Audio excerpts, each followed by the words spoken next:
রাজধানীর অভিজাত গুলশান এলাকায় সাবেক নারী সংসদ সদস্য শাম্মী আক্তারের কাছ থেকে ১ কোটি টাকা চাঁদা দাবি করে চাঞ্চল্যকর ঘটনা ঘটালেন কয়েকজন তরুণ। অভিযোগ উঠেছে জাতীয় নাগরিক পার্টি এনসিপির আহ্বায়ক নাহিদ ইসলামের ভরসায় সমন্বয়ক পরিচয়ে সরাসরি চাঁদাবাজির চেষ্টা করেছিলেন তারা।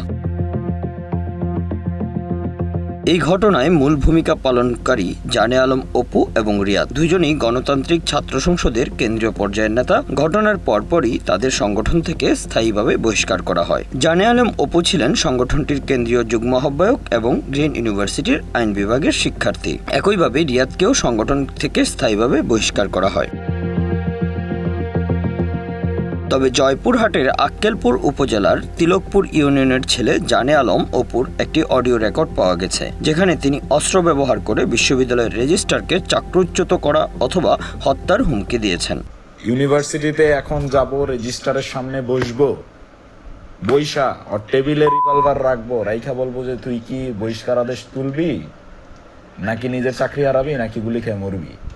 রিটমিটার মাইরে যদি দিন পাল্টায় গেছে। গ্রিন ইউনিভার্সিটি অব বাংলাদেশ এর রেজিস্ট্রার ক্যাপ্টেন অবসরপ্রাপ্ত শেখ মোহাম্মদ সালাউদ্দিন এ বিষয়ে কোনো মন্তব্য করতে রাজি হননি। উল্লেখ্য, গ্রিন ইউনিভার্সিটি অব বাংলাদেশের ত্রাস হিসেবে পরিচিতি লাভ করা গুলশানের চাঁদাবাজিতে জড়িত জানে আলম অপু ইতিমধ্যেই জুলাই যোদ্ধা হিসেবে সরকারি কার্ড করিয়ে নিয়েছেন। এছাড়া সাবেক প্রধানমন্ত্রী শেখ হাসিনার সরকারি বাসভবন লুটের সময় তিনি সেখান থেকে কয়েকটি শাড়ি সহ মূল্যবান জিনিসপত্র চুরি করেছেন, যা তিনি নিজেই ফেসবুক পোস্টে উল্লেখ করেছেন। Bangla affairs news desk.